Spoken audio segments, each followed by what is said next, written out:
જામનગરના રણજીતનગરમાં લેવા પટેલ સમાજના ચોકમાં છેલ્લા 72 વર્ષથી પટેલ યુવક ગરબી મંડળ દ્વારા નવરાત્રી પર્વની ઉજવણી કરવામાં આવે છે, જેમાં યુવકો દ્વારા રજૂ થતા મસાલ રાસે લોકોમાં આકર્ષણ જમાવ્યું છે।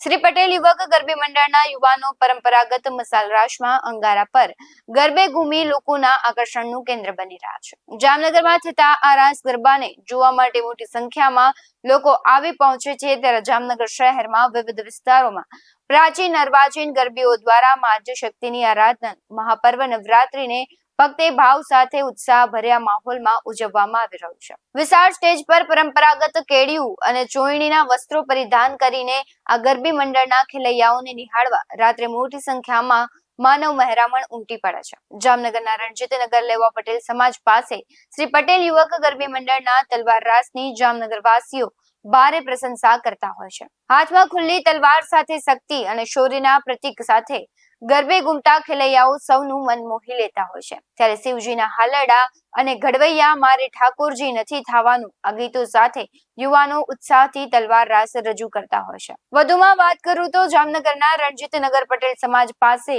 યોજાતી પટેલ યુવક ગરબી મંડળના યુવાનો દાતરડા મસાલ અને તલવારથી રાસ રમે છે। મસાલ રાસમાં યુવાનો આગના ઝગઝગતા અંગારા પર ખુલ્લા પગે રાસ રમે છે, ત્યારે આ દ્રશ્ય બહુ જ નયન રમ્ય હોય છે। આ ઉપરાંત મસાલ રાસ દરમિયાન યુવાનો સ્વસ્તિકના પ્રતીક પણ રચે છે, જેથી લોકોમાં આ રાસ ગરબાઓનું ખાસ વિશેષ આકર્ષણ છે।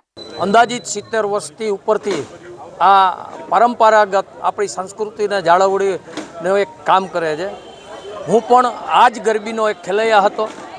મેં પણ 20 વર્ષ ગરબી રમ્યો છું, પરંતુ અત્યારના સંજોગોની અંદર અત્યારે આપણી સંસ્કૃતિ જે લુપ્ત થતી જાય છે, તો આપણી પ્રાચીન સંસ્કૃતિ છે, આપણી આસ્થા છે, માતાજીની જે આસ્થા છે, એ આસ્થા ઉપર આજે તમે જોયું કે આ ખેલૈયાઓ છે એ અંગારા ઉપર રમ્યા। આપણે પોતાને વિચાર થાય કે આ અંગારા ઉપર કઈ રીતે રમી શકે, પણ માના આશીર્વાદ, માની એ શક્તિ આ ખેલૈયાઓ છે એ આજે રહીમાં આપ પણ નિહાળી શકો છો।